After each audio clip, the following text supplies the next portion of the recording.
Kids, aloha! Welcome back. And you're looking really well today. You're looking even better than I remember seeing you last time. And hey, all you subscribers are looking quite well also. And you looky-loos, yeah, you're looking pretty good too. Pretty positive, for as long as you can last.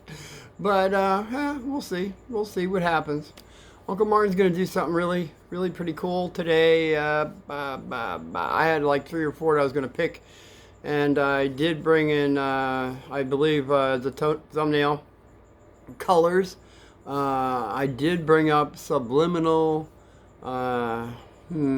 It's going to be kind of both. Not both. I'm going to go a little bitty on the Subliminal. Because there's a lot of people saying, no, Uncle Martin, it's too touchy of a topic. Don't go subliminal on us. And you know how I feel about touchy topics. I don't want to go there. But just a little bit. Just a little bitty bit. And then it goes into colors also. So colors and subliminal are going to have to... They got a foundation here, kids. They really do. So let's start off with my second spiritual teacher. I was 18. And it hit me back then as quite interesting. And now that I've been to the point where I've got more experience, the guy was spot on, I tell you. Okay, so it started out in 1957. It was in Fort Lee, New Jersey, that this an experiment went on, and it's an interesting experiment. I Googled it, and it is 1957 that it happened, but then I heard some naysayers say, no, it never happened. It's just a bunch of blah, blah, blah. And of course, we're going to get that on the internet, aren't we? We're going to have the truth, which is positive, the lie, which is negative. So it'll be up to us to discern. So I'm leaving it out for you people to discern the little story that I have for you, which is 1957, Fort Lee, New Jersey. There was a psychologist. He was a Is there a difference between psychiatrist and psychologist? Yes, there is.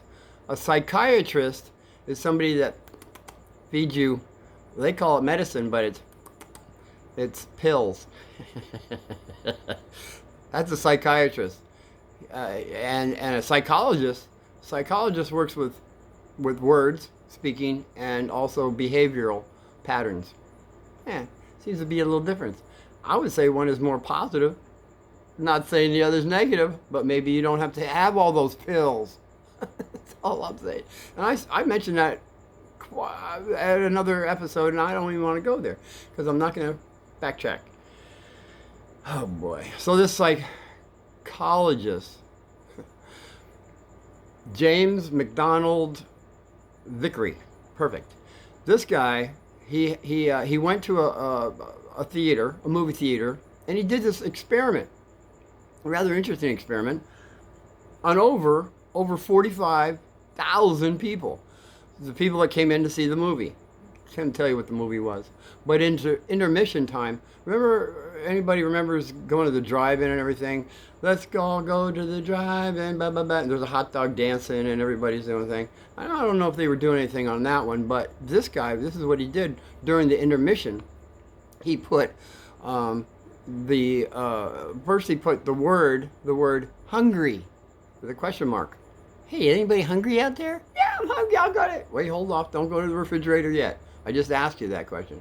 He put it on a verbal question on the frame of the movie commercial in between stuff.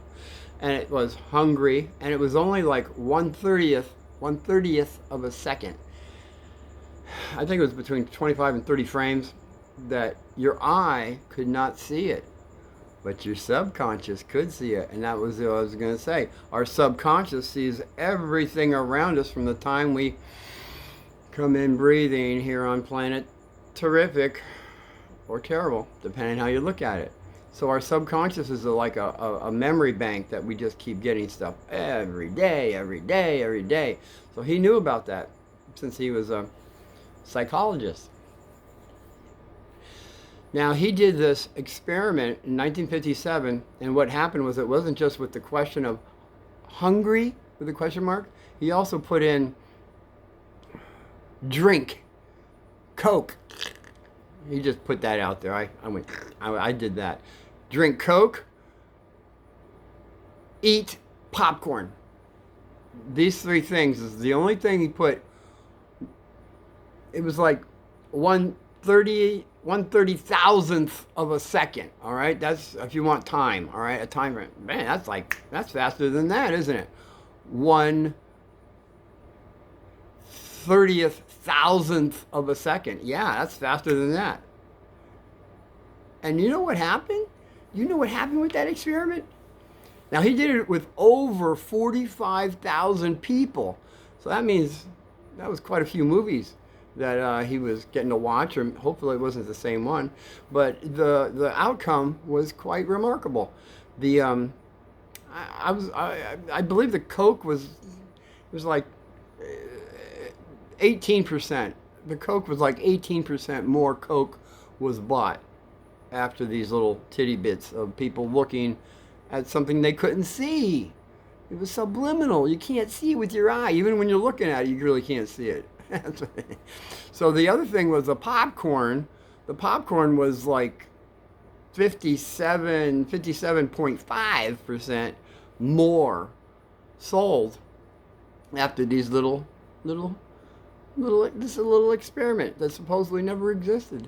It never happened. So you got always two sides when you look this stuff up. So prove me wrong. I learned about it when I was 18. So I've known about subliminal for a few years now. So we got all of that, and then I said we were going to talk about light and how light affects us, as well as subliminal, obviously, because these guys went and bought more Coke and popcorn by just seeing something so quick that they couldn't see. So the colors that we can perceive through our eyes is kind of limiting too. We do the best we can with the spectrum what we get to work with in this universe. So we got the colors: red, orange,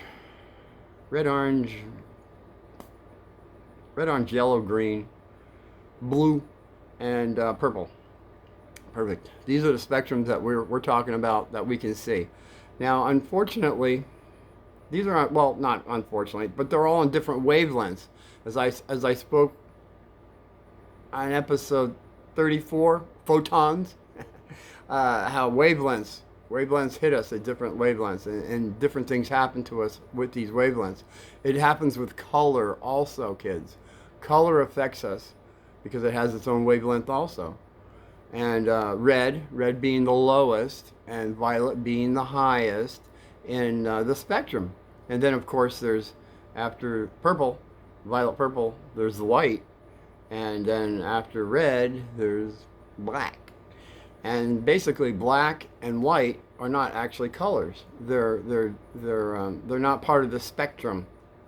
Now black has the absence of all the colors, and white would be all the colors. The white light is all the colors. Black has no color to it at all. Well, it's just something we probably all know. Duh, right? Yeah. Well, not you preschoolers and kindergartners. You're getting some real information here. But the rest of you is maybe I'm beating a dead horse, but I think I might have something for you too. Like violet being, purple violet being the last color you see before the white light. That's pretty interesting. The way colors affect us. In back episodes, there was a little sweetie, Laree, that I had mentioned. Well, anyway, she comes off the plane saying how she had this worst experience that she's ever had in flying a plane. She's been all over the world. And she says all she did was say, hello, And this guy flipped out on her. He just stood up and went crazy. She said, I never even met the guy. I just said hello. And he just like blew up, really excited at me.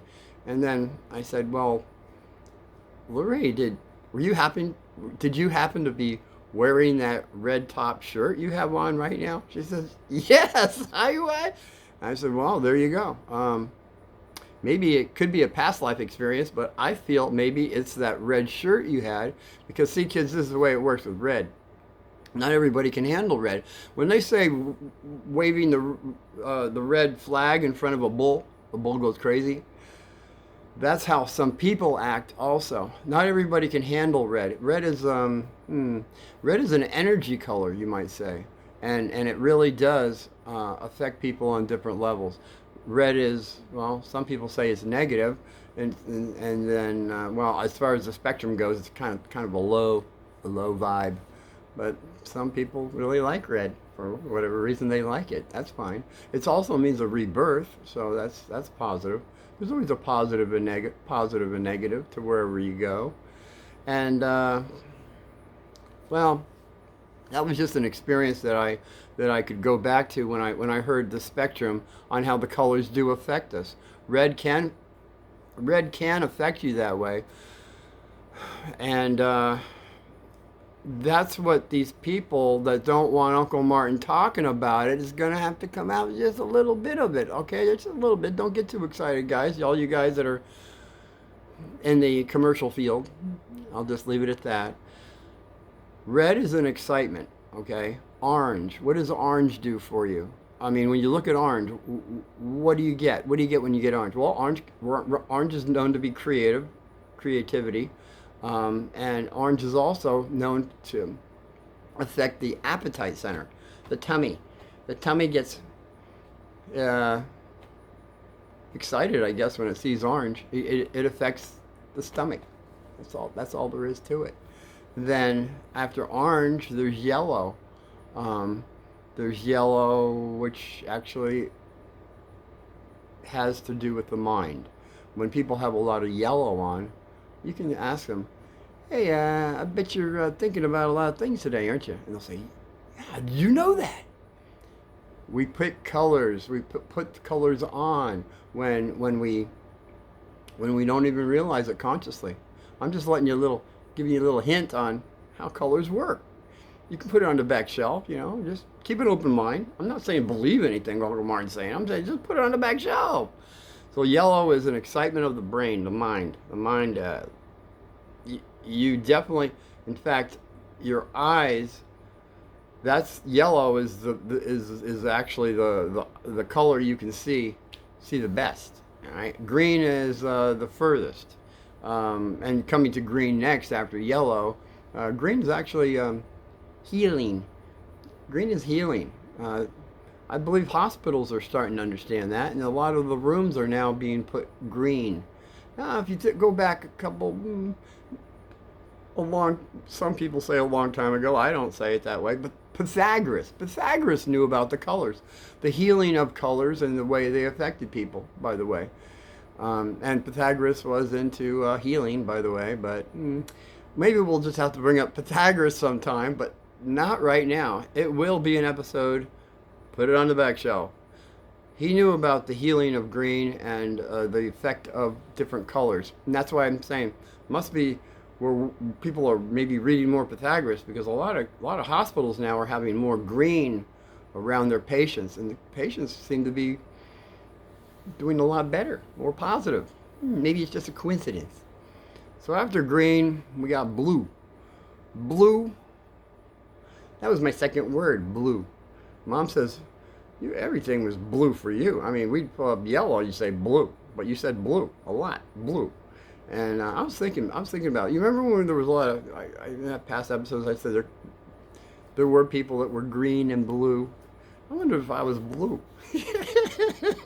I'm just trying to keep cosmic humor in here, just color scene, But, so blue was my second color, but blue is also, it's known to be protection. Also, strength, and blue lightning bolts, baby. There's many people in the past that have had Kuan Yin, she had, well, just real fast. Kuan Yin was the mother of mercy. Everybody in India, go India. You know who I'm talking about. The mother of mercy, the Bodhisattva, Kuan Yin. She had these arrows.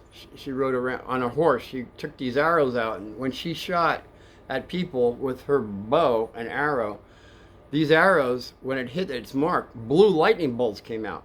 Ooh, wow, isn't that interesting? And isn't it interesting too? And I guess when I spoke before about the kahunas, oh boy, I love that one. That's going to be really, even you looky-loos will hang in on that one. These kahunas were, well, the one I had read about was he was able to put sticks, wet sticks, and then when he took them, gave them a good charge, what happened? He threw them at the natives coming in to do harm, and every time it hit somebody, a blue spark happened. The stick hit them, and a blue spark. And then I'll tell you about what happened after that. But I'm just saying, it's interesting when you look back in history. There's people with, and the shaman medicine men. There's been known also documents on this. The shaman medicine man would come over to somebody, the biggest brave, and he'd go over and touch him. Just one finger, touch them. A blue spark would come out. The guy would fall over. He'd fall down. Now, isn't that interesting? Well, I already told you kids in the past, many episodes, that our thought, it takes 1/1,000,000th of a spark of electricity to make any thought. So I guess when you're really thinking about something, maybe you get more charge, don't you? Or less charge, depending on what you're thinking of. We always have a choice on positive or negative what we're thinking of. Oh boy. So I'm just saying blue. I'm trying to stay with the colors. Not getting the thumbnail is, we're not going any other way except the colors right now. I promise I'm staying with the colors. So the colors is blue, protection and power and stuff on that nature. Now violet, the purple, I had, actually now that I'm thinking about it, that was episode 34 where the photons from Hercules, constellation Hercules, these photons that are coming in, what color are they? They're purple. Why the purple? Is that a coincidence? Well, you're going to have to go to that. Get past the 15 minutes of all the galaxies and all that stuff. That's only, everything that we see out there, anything we can possibly see is only 4.5% matter. And you can go back and find out what all the rest of stuff is. I don't care. I am concerned though.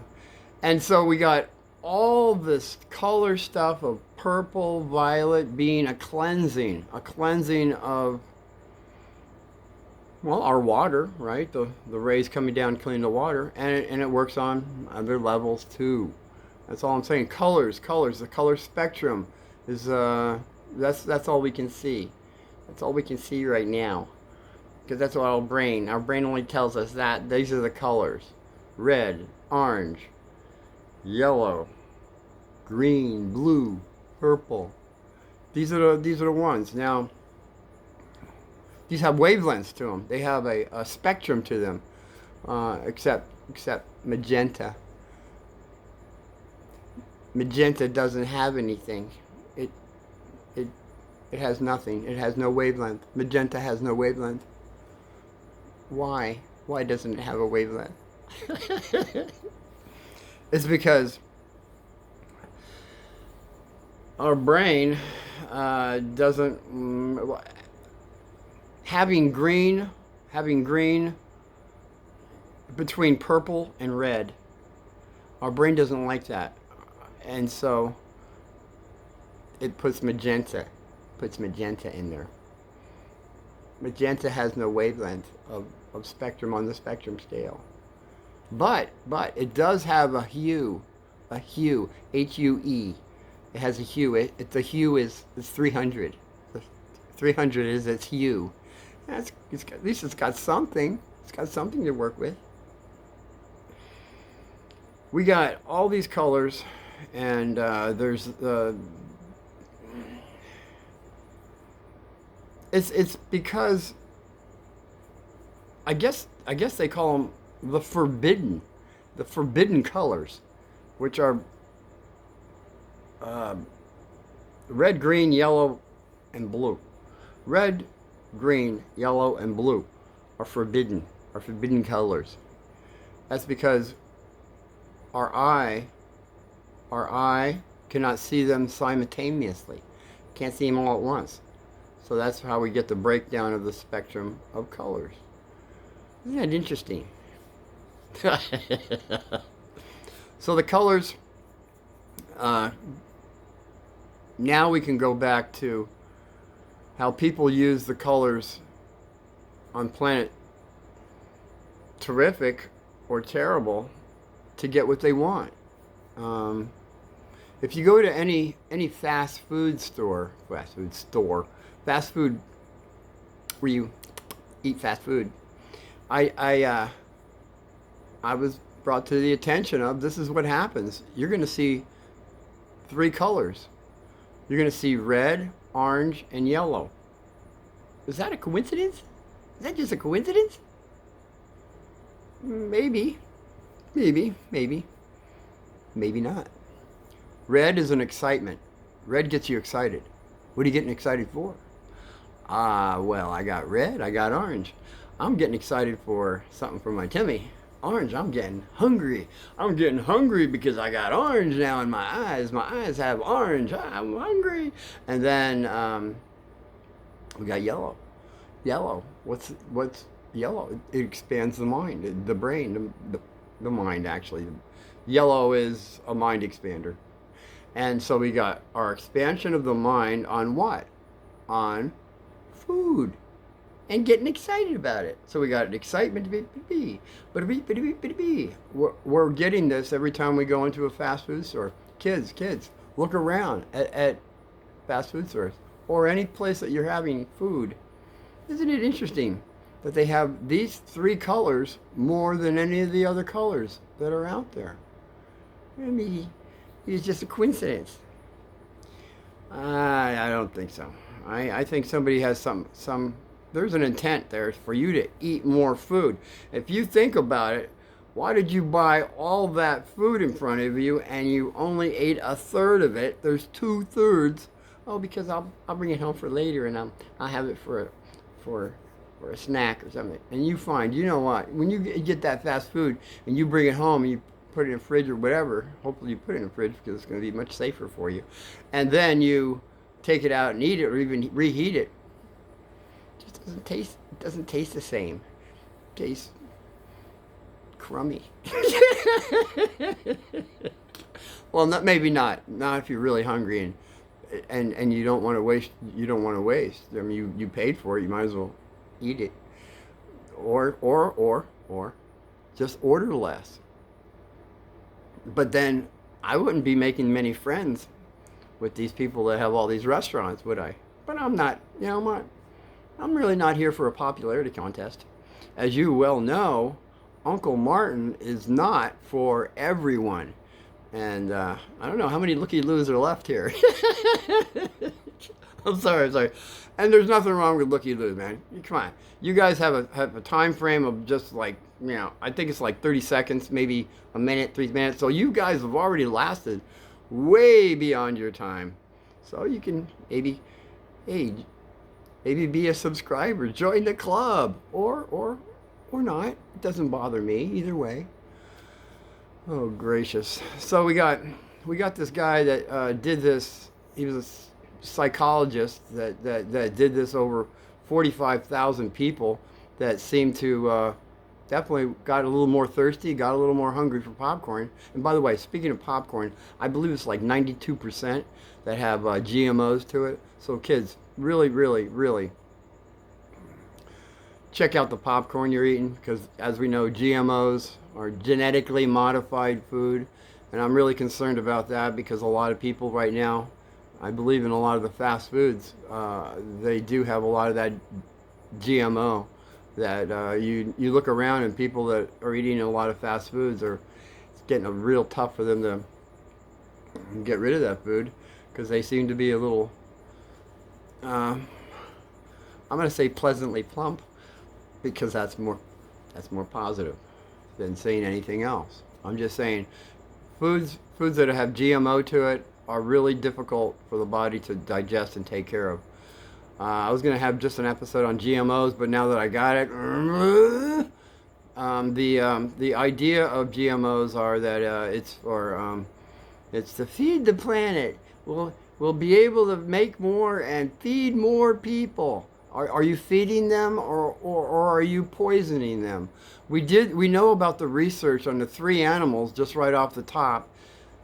The pig, the cow, and the buffalo. All three of these. I'm sure there's more out there, but these are the three that I've understood that this is what happened. The pigs were fed GMO food. Now they did this on the animals first, mind you. They just didn't come out and start feeding people this stuff. They did research, and what they found was quite interesting. The pigs had, when they ate the GMO food, they got fatter, and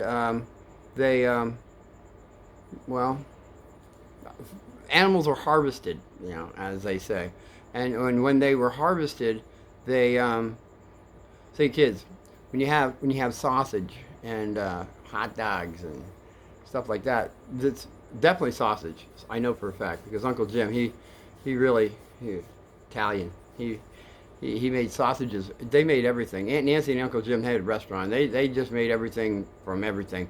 So the casings from the pig, wherever the casings are in a pig, I can't think of the word right now. They make sausages out of. So when I had my pig butchered back in the day, which I still have the meat in the freezer. I guess I'll have to feed it to the cats. That was like over 20 years ago. The GMO ones, they can't use the casings. After the pigs eat the casings, after the pigs eat the GMO, the casings, you can't make sausage. You just can't make sausage anymore. Or the casings, you still eat the pig. I mean, they still send it out for you to eat, but these are the pigs that are having. So that was with the pigs. The cows, they're fed, I believe, corn. I understand corn is not something you want to feed cows. They have 4 stomachs, but I believe they feed the cows all this GMO stuff just before one stomach explodes, apparently, something like that. And then they send it off to get harvested, so it's nice and big and fat for everybody. And by the way, there was some people that were feeding the cows cement dust. I'm not going to say what state it was. It was up that way, though. And they were feeding the cows cement dust. And as you know, when cows get harvested, they go by the weight, how much money you will get. So the guys with the cement dust, putting cement dust in the food, they were making a whole lot more money. But you know what? The people were saying, this steak is tough. This is a tough steak. And then they said, well, maybe we should marinate this stuff. I'm sure, I don't think they had anything to do with the marinating, but they did. And then now there's a law, you cannot feed a cow cement dust. But I don't know. I remember some people saying that this steak is awful tough. I'm just saying, maybe not. So the next one was the buffalo. The buffalo, they were eating this stuff too, and it seems like everybody was having problems. Everybody, not only them, but these animals that were eating the GMO foods, the offspring, they were not coming. The hair was not as shiny. Some of them were coming out a little not so positive. So that was the experiment they did on that, and Uncle Martin's just asking if that's the case, if that's the outcome of the GMOs, why are people getting this in their food? Is all I'm asking. That's all I'm asking. Why are people getting it in their food? Do people know about this? Maybe that's why Uncle Martin's coming out and saying. I think a lot of people do know about it. Know why, kids? Do you know why? Because I see a lot more on the markets now that says organic. And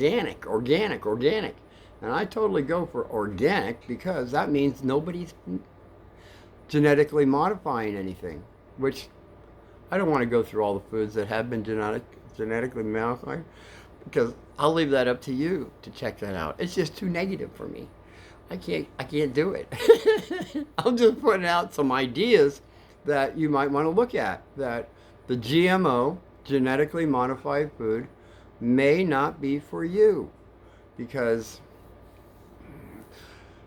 it isn't for you, but you're going to still do what you're going to do no matter what anybody says, because it's so tasty. Or well, at least when you're first eating it, but when you put it away, how tasty is it, right? Okay, all right. I think I hit about everything I was going to hit on the colors. The last colors. The last color you see, white light, is violet, by the way. And I find it very interesting. Everybody's walking around with violet shirts on, purple shirts. These last 20, 30 years, I've been noticing a lot of people wearing more purple and violet than they were when I'm not younger or older, when I had less experience. As I've gotten more experience in the last 30 years, let's just say, there's a boatload of people walking around with purple and violet. And I'm still thinking, does this have anything to do with the Hercules constellation coming in with those purple photons that are hitting everybody? You know, hitting and then taking? Episode 34. I'm not going to go any more than that, because we're just dealing with, well, I guess subliminal and colors, and how the brain and mind and how our body gets affected by the colors that are around us. Kids, what colors are you going into the closet and putting on? Ask yourself. Parents, what are the colors that your little people putting on, and you know, go with that. See, my first word was key. A key. Mom wrote down everything we did, I swear. She was a sweetheart, boy. And all you parents out there, you got kids, write it down now. My child said that. At least the first 2 words. 3 and 4 would be great. I know I got about 5, 6 words, excuse me, that Mom wrote down. I could only remember the stories of a key. And what is a key, by the way? A key, by the way, is something that opens a door. A key will open a door. And once the door is unlocked, it'll be just up to you whether you open the door or keep it closed. Sort of like you'd lose. You want to come on aboard or keep the door closed. My subscribers are opening up the door to Uncle Martin. That's all. And blue. A key and blue. Was I a key? And was there blue protection? We all have protection around us. And that's what I was going to say, kids. Before you ever go to bed at night, always say this to your guardian angel, which you have. Every one of you kids have a guardian angel, and all the parents and everybody that's watching Uncle Martin, you all have guardian angels. Whatever side you are on, positive or negative, you still have a guardian angel. And that guardian angel is always screaming, usually positive things, okay? This is what I've understood to be true. Your true guardian angel will always be going for the positive. Even if you're on the most negative side you can think of, that guardian angel is still saying, there's always time to jump over to this side. Well, so long as you're breathing, there's still time. So, on that merry note of still having time, Uncle Martin has run out of time for this episode. So, the next episode will be even more interesting than this. I think I might have to go to the kahunas, because I did bring it up with just a little titty bit of stuff. And yeah, all right, we'll do kahunas next time. The real kahunas, not the, hey, big kahuna. No, not that guy. The real ones that were massacred and wiped out by some people that had some views about that. And people, that's what happens. People have views, so you got to go. We don't like your view. We don't want to hear you. Boo, boo. That's where at least America now, you can at least speak your piece so far. And I am so grateful for that because I'm able to say what I'm going to say when I say it. Until they say, you can't say it anymore. And we'll see what happens. So until we see each other again, which will be next Sunday. By the way, happy Sunday. Until that time, I want everybody to know that Uncle Martin's saying, aloha and be well.